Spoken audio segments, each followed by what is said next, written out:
Let's be honest, training alone, specifically in CrossFit, is super, super difficult. There's no hype, no one's cheering for you, it's just you and yourself.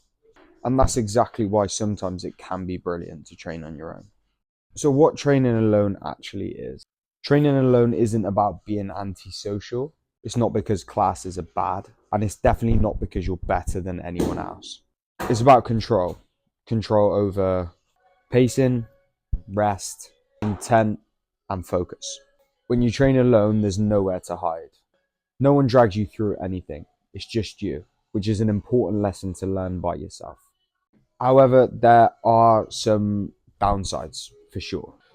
So let's get it out of the way. It's boring sometimes, it's quiet, and it's definitely mentally demanding. Sometimes you'll be training and you think to yourself, I could skip this and no one would know. But that goes back to the point of why it's so important to do it sometimes. If you always rely on external factors to train well and do well, then when you do that competition you want to do, you will get exposed very, very quickly. Which is definitely why not everyone should train alone all of the time. But here are some of the good things. You warm up properly or you don't do well. That's down to you. You rest properly or your numbers will start stalling. You learn how to pace in workouts or you'll just blow up and do terribly in every single workout you do. There's also no rushing to keep up with anyone else or ego lifting to try get the same lift as the other person in the class, which is where you can actually improve. You can address your technical issues and you can address your fitness. You know exactly how fit you are when you're doing a boring workout by yourself.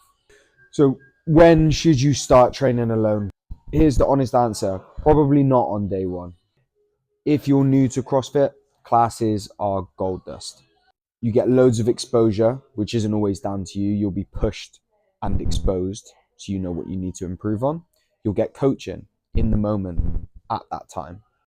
And you'll start to understand how things are structured and how things should look. Training alone makes sense when you know the basics, you understand how to pace yourself, you have very specific goals, and you know how to self-regulate yourself. If you don't know what good is actually meant to look like or feel like, then it's going to be really hard for you to do it by yourself.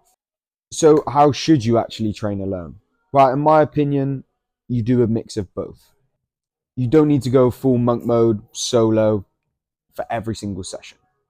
Introduce 1 to 3 sessions per week where you do train by yourself and mix them with some classes. Use these solo sessions to target very specific weaknesses. This could be in your strength, this could be in your skill, or this could be in your fitness, your conditioning in general. And then you can mix that with the classes and you can use them for intensity, bit of competition, and just enjoyment. The biggest mistake people will make is turning solo training into just doing whatever they want. No plan, no progression, just turn up on the day and see what happens. It's going to be a waste of money and it's going to be a waste of time. If you train alone, you need a clear goal and a reason for why you're doing that. Otherwise, you'd be better off in class.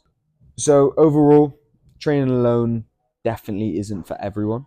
It's boring, it's hard, it's uncomfortable, but it's also where a lot of real progress is built. And for someone who's wants to get to a high level competitively, then training alone and having something specific to you is almost 100% going to be needed. If you can learn to enjoy the boring stuff, the quiet stuff, the lonely stuff, then training alone is going to be a lot better for you.